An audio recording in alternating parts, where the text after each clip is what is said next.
I was having physical panic attacks. Mm. I was trying to deal with it on my own for almost 2 years. I literally thought I was gonna just quit my job without a job. Hey, this is Coach Mo Faul. I am an ex CEO, ex COO, and about to lay out the soul powered revolution. And you'll win in life by having your soul on fire. Hey everyone, welcome to another episode of your soul powered revolution, where we divulge the secrets of success at the soul level. And I have with me a wonderful client, Christine Prophet. She found her soul after a little bit of a catastrophe personally. And Christine, welcome to Thank this you. wonderful opportunity to share your story. I know you're going to inspire others. Tell us a little bit about you before we get into it. Sure. Christine Prophet. As you would have me introduce myself, I am a sister. I am an aunt. I'm a Mm-hmm. friend. I'm a wife, a Mm-hmm. daughter, and I'm an executive at Integrity Staffing Solutions, a staffing organization that has been in business for 28 years, and I've been there 24 of them. Okay. So I lead sales for the organization, and Mm-hmm. I've been doing that a long time.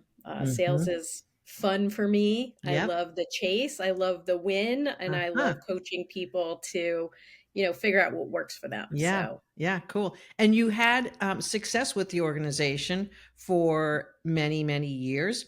And then all of a sudden some of the stress and anxiety sort of built up to a level. Could you explain what was going on before we officially met? yeah. So obviously being a privately owned company, there are a lot of, behind the scenes changes that sometimes get made and talked about. And being part of the leadership team, I was very close to all of those conversations for many, many years. And we did go through a contraction as an organization, as an industry, actually. And Mm-hmm. there was someone who skip leveled me and became my boss. And it kind of took me by surprise. Well, no, it did take me by surprise. And with that came a whole host of, oh my God, I'm not good enough. Yeah. Why did this happen to me? Yeah. Why did I miss the mark? How did I miss the mark? What am Mm-hmm. I doing wrong? Um, to the point where I was having physical panic attacks. Mm-hmm. So I was handling that for, I don't know, almost 2 years. Like, I was trying to deal with it on my own for almost 2 years, and Yeah. towards the end of that, well, the middle of the 2nd year, the physical nature just took a toll on Yeah. my body, and, Mm-hmm. it was really, during a doctor-ordered week off of work. Like, I went to see the doctor, I go every 6 months, and I was, like, fidgeting. She's like, "What is going on with you? Like, you can't sit still." And I'm Yeah. like, this is going on. She's like, you need to take some time off. She goes, you need to get into yoga. You got to, do X, Y, and Z. And during that week off, I found, I was on Facebook and I saw you, Mm-hmm. right? And the whole lost your soul Yeah. conversation that you were having, or how to bring your soul to work, I was like, Right. that's what I'm friggin' missing. Yes. I'm so disconnected from myself, Mm-hmm. Yeah. you know? All of your And success yeah. and work hard and go after. You enjoy sales, you enjoy the hunt. You had been with this company, of course, a company that you start with when it's 4 years old, and then it grows and grows and grows and changes, and then you get passed over for a promotion. And it's interesting how the body responds to stress in a way that you can't really control. It was crazy. Yeah. So, yeah, I had to go on a glucose monitor. I was monitoring my pulse and my Uh-huh. blood pressure. I had an Yeah. EKG done. Like, it was Yeah. crazy. Yeah. Yeah. And then you see this ad of bring your soul to work. And you're like, soul. Yeah, I think I left her like a few decades back. And you weren't in a hurry to leave your company. You were No. thinking, well, I'd like to keep doing what I'm doing, but I can't feel how I'm feeling. What was one of the things that you first, the light bulb moment when we started working together in our soul powered career coaching? Yeah, so the very first thing was putting my values down. I couldn't even come up with them. Mm-hmm. I did not even know where they were, where they got to. Uh-huh. Yeah.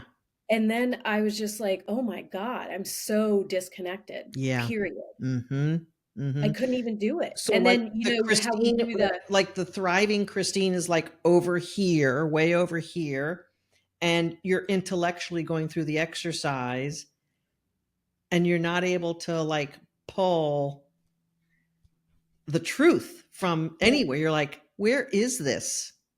yeah.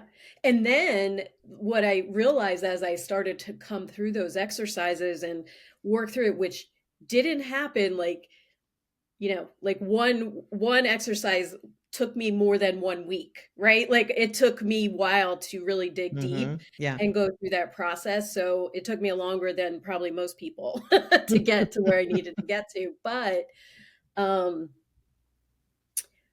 I I realized that being that disconnected really makes you create other stories in your head Right. too.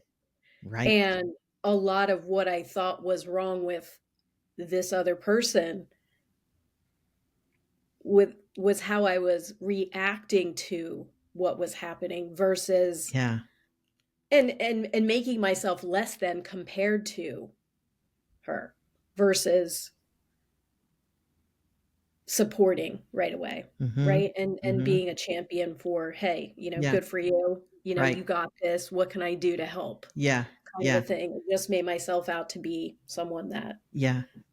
you know, isn't worthy of it. Right. And that's what happens through burnout, overstressed, chronic stress. We start telling ourselves stories, narratives to make sense of the world that feels unfriendly. Mhm. And you have these filters on. You're like looking through muddy glasses. And it's like, this sucks. Why am I? Why me? And you go victim, you go martyr. And I'm not just saying you, Christine, because Yeah. clearly your journey in the workshop, you came across several dozen other women who are Yeah. in virtually the same scenario. Once you began to get reconnected, what did that start to feel like? Or what was the sort of the thing that began to happen for you to find your soul sort of Yeah. back where it ought to fit? Yeah, so, I would say that it was the meditation with you and, Melania. Miliana. Yeah, yeah, Yeah, Milana yeah. about,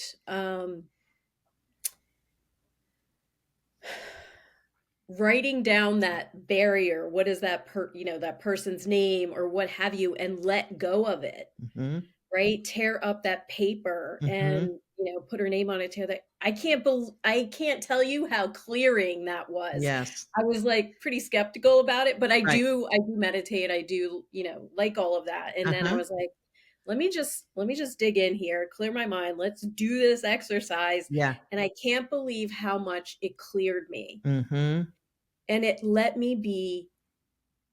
totally changed my communication strategy with her. Right. Totally. Yeah, and here's the thing that a lot of people aren't told, don't know, whatever the right thing is. Like we're sort of taught on this layer or this level of life of this and that, like cause and effect and sort of literal relationships and sort of psychological. But what you uncovered and what you found is there's some spiritual tethers that get created, and that's almost like this channel we have of I'm not worthy, this person did this to me. And these victim or martyr scenarios tend to like feed us poison. It's like the plumbing is going in the wrong direction. Yeah.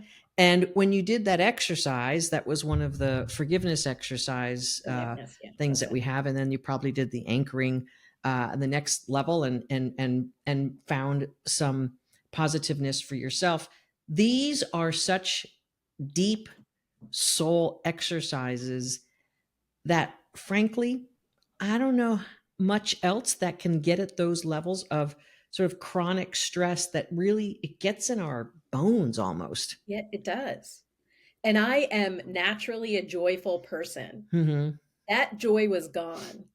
I got to tell you, like, probably after like the first 4 or 5 weeks, I realized I caught myself singing to a song in my car, which I hadn't done in, right? To a Yeah. song in my car, which I hadn't done for, oh God, I don't know, 18 months, Mhm. right? Mhm. Just not, just like so in my own head. Yes. It was crazy. Stress will do that. Woo! You have the takeout punch of not being promoted and someone else gets that and you're like, "Huh." When you began to reclaim yourself, did other people notice it? Absolutely. Other people could notice it just over the phone, not even looking at me. No kidding. Yeah, I one of my very best friends, like, and she had known what was going on, we were talking about it, and all of a sudden, it was probably, I don't know, we didn't talk for like two weeks or so, and then we had our conversation. She's like, "You sound good. What are you doing?" you know. Yeah. But yeah, she found out. My new boss. She's like, on a scale of 1 to 10, I think our communication's getting better. I'd give you an 8, right? Uh-huh. Um, and my facial expressions match what I'm thinking. Yeah. I'm learning how to control that a little bit better, but Mhm. that has been, way better as well. Yeah. And my sisters noticed it because they were pushing me to say, "Hey, you got to do something. You're Yeah. not yourself." Right. You're not the first woman we've worked with who has been sidelined, where stress has become a sort of a health condition or health concern. Um, and it it sneaks up, Hmm. and then it gets to a critical juncture. Um, did your physical health have any further ramifications, or like sort of how are you feeling? How's your body? Like what's Yeah, no, I've had all the tests. Every test yeah, you could have now I've had, and yeah, everything's going well, right? right. I had gone through some, you know, um, focused work on myself physically Mhm, anyway mhm. before that, but now I'm like back on track with all of that. The other thing that I would say has really helped me is the morning ritual. Yes. And I've never journaled before I Mhm. met you guys. Yeah. And just doing the 10 brags and 10 grateful things you're grateful for helped me to learn how to journal. Mhm.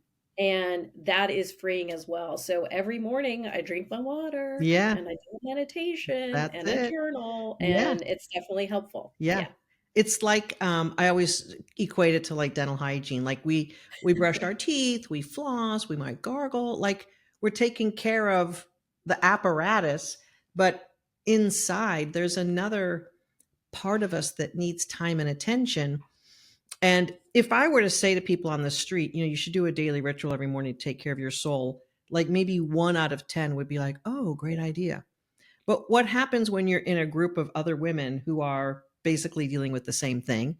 Chronic stress, overworked, not valuing themselves, not valuing their time, not putting themselves a priority, getting passed over. Like all of this has cascaded. You're in a room with other women, you're getting coached, and everyone's doing this morning ritual. So, like, it's not some weirdo thing, and you're Yeah. witnessing everyone talking about how it's helpful to them. Yeah. Like, how Yeah. that had to Yeah. make it That's really easier to awesome. do. Yeah, that's really awesome. I mean, in the group coaching, there's some people that really get emotional, right? I kind of held that to myself, but I can understand Mhm. how people can hit that, that place. I mean, Mhm. it's scary. It's definitely Yes, scary. it is. And you had all of the necessary expertise, experience, education to continue to thrive, in your career. We don't even wanna think about what would have happened if you could have possibly gotten so stressed out that you would have been like, "You know what? I'm not up for this anymore." Because I literally thought I was going to just quit my job without a job. yeah, Like, that's where I got to. right. Yeah, and I don't know if when you were in the workshop, if you knew of a client that did that, but we've had many, many clients who resorted to that, and then sort of picking up the pieces. It's super glue. You sort of acknowledged that you needed help before that happened. Yeah. Was there something that had to happen inside of you to be like, all right, let's get some experts on this because my way's not working? Was there something that helped you realize that without feeling bad about it? Yeah, I kept saying, I've just lost my joy. Like Yeah. there's something in the way. Mhm. Um, but before you guys too, I was pretty religious doing Reiki with someone, like a Okay. Reiki master, Sure. Yeah, right? And yeah, then I had stopped all of that too. I'm like, there's got to be something, right? There's something, and yeah. I was just searching for something, and Mhm. I knew it wasn't, I didn't need a pill or I didn't need, Right. anything like that, but Yeah. I didn't know how to get out of my own way or really understand what I was feeling and why I was feeling that way. I Mhm. needed to unpack it, as you guys say, right? Yes. Unpack it. Yeah. Yeah. And it's hard to look at yourself and but Takes courage. it does. Yeah. And a lot of the things that I get frustrated about really are a reflection of me. And I think what I learned is that I control how I feel. I control how the world sees me. Whatever anybody else thinks, that should not matter to me. Yes. Shouldn't. Yeah. And that's not the way we're raised as girls. Right. It's not the way our brain processes the world as women. Estrogen does all this connection and other people matter a lot. It's partly estrogen and it's partly how we're raised. And then we get into the workplace and all that stuff is sort of like booby traps because we over personalize things or we misinterpret things and over time it gets so mucky our body starts to have symptoms over it. Yeah. As you were sort of getting back into your groove and back at work, your boss is noticing something different, your friends, your sisters. What changed at work for you? I stopped putting so much emphasis on what everybody else was saying or doing or what they were thinking about me because I'm putting that on them. Like I don't know what they're thinking about me. Why why Uh-huh. am I worried about the mansplaining? Why am I worried about, Uh-huh. you know, somebody else being who they are and, trying to compare myself to them. I stopped comparing myself to everybody. Uh-huh. Well, I'm stopping. I can't say that it's like totally gone, but I'm aware of it now and I can pull myself back from it. It But doesn't own you like it did. no, Yeah. not at all. And as far as your success at work and being able to navigate complexity, communication, I know you have a team that reports to you. How is that different? Um, how is that different? So, if I'm way more proactive. I'm not waiting for things to happen or waiting for people to come. I'm confident enough again to just pick up the phone and call them or send them a text note or whatever, right? I'm not just waiting for the shoe to drop, which is where I got to over that 2-year period. And you have a pretty good job. You got a nice title. Yeah. You're obviously in an organization that keeps growing, although I'm sure there's been challenges like there are with any company.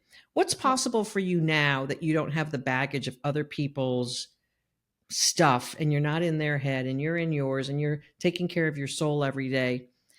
You're you're grooming yourself for success each and every day, it sounds like, and it sounds like your ability to be satisfied with yourself and your life. What's sort of possible just in your life, and you know what are you thinking about for your next Yeah. chapter? So I still have that work to do, right? I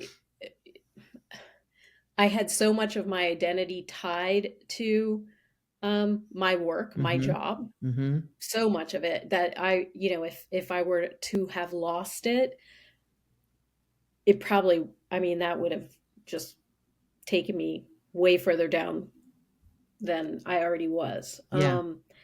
But what I'm doing is I prioritize myself now, and I'm learning what I like to do what I want to do. I Yeah. need to pick up some hobbies. The other thing about, designing my resume and picking out my accomplishments, I got all the way to the end of a chief sales officer role interview, and it wasn't perfect. So I, backed myself out of the interview process before I got to the final guy. Uh-huh. But I was like, damn, I can do all this. Like, I Yeah. can do it. Yeah, So now I exactly. have to decide what I want to do. And Uh-huh. that's the part. What what I would really love to do is I would love to be part of an organization that has a philanthropic arm, right? In growing that business. So I am a salesperson by nature, by heart, by communication, by all the people I know and I interact with. I Mhm. could grow any type of thing. So Mhm. but I'm very connected to my support of the LGBT community Mhm. and um, and foster kids. And I got to figure out a way to make money at that. Yeah. But I definitely, if I can't work at that, then I want I'm volunteering at those things Yes. at this point. Yeah. So just trying to find that. Right. But the sense of I can do anything is Yeah, pretty freeing. totally. And I never considered it before. Mhm. I always thought there was limitations. Right. Right. And it's cool that you describe, when we see ourselves on paper, I don't know that a resume ever is really always paper anymore. Correct. But you're like, yeah, that's me. Yep. Uh-huh. Yeah. Yep, yep, yep, yep, yep. And just interviewing helps you really feel what you bring to the table because you're like saying it. That person cares about what you're saying. They want to listen. And you're able to amplify and sort of spread out what you bring to the table. Yeah. And then you're hearing yourself, and then you see yourself in a different light after you interview. You like believe what you just said. I know. I mean, I had a couple interviews and I was very nervous about it. One, I didn't want anyone finding my resume anywhere, but I had an interview, but I was like, I crushed that. Like they were asking me questions about, all kinds of numbers and how we do this, do that, and Yeah. I was like, I crushed that. Yeah. Yeah. So anyway, I felt good about it. That's a fantastic feeling. What would you say to someone right now who's watching this and they're feeling how you felt Mm. on the verge of quitting a nice job, not believing in themselves, and just feeling kind of crappy? What would you say to that person now as you sit here today, having gone through a process of resurrecting yourself? Yeah, I would say that I highly recommend learning who you are, really digging deep and understanding who you are, and find someone that can help you do that because it is difficult when you're under all of those layers to try to figure out where to start. So if you can figure out where to start and really commit to doing that and really digging deep, I think it definitely helps. I mean, it will change your whole world. It'll change your Yeah. whole life. Yeah. Yeah. Yeah. You got I'm to del understand who you are and what you need. right. And we always put that aside. So until you really make the commitment to do it, you won't know. Nothing changes. That's right. And I want to say one more thing that hopefully you can explain and elaborate on. You have to be a better boss now to your team. Mm, yeah. What do they gain from Christine being in her best self? I'm engaged, right? I'm engaged. The ideas are flowing again. I can put myself in their shoes. Just it's just better. It's just so better. Like I Yeah. care. I do Yeah. care, and it's okay for Yeah. me to care. Yes. Yeah. Yeah. But you're not, Yeah. I call it donating blood. You're not Yeah. caring so much that you're taking from yourself to overgive to them. Yep. Yeah. No. And I'm free, and I'm freer to say, "Hey guys, I'm cutting out of here at 4 today," or "Hey, I'm coming in at 9:30 because I have X, Y, and Z that I want to get done," or, Yeah. "Hey, I've been here 24 years. I got time," right? Like, I do that stuff. That ought to matter for something. I mean, Yeah, really. exactly. Yeah. Yeah. You've really come alive, and I I remember the quiet and probably scared version of you at the beginning. Yeah. Um, and when we first meet our clients, we always know that people are sort of starting off like not their best self. And then watching you be able to articulate yourself, your successes, share in the group, uh, acknowledge how you've become a better version of you, and then now talking to you, now it's just like this version of you has gone from, like, I don't know, sort of a sunset, to bright and sunny. And Yeah. it's just all the people that are in your life have won because you've become this version of you. You have to feel awesome. And just like having a trajectory now in life that is Yes. positive and uplifting, and you're pretty much saying, I can do anything. You've got to be a better boss. I'm sure your boss is feeling better about you. Like, all of that gets easy and fun. Did you ever think life would be this?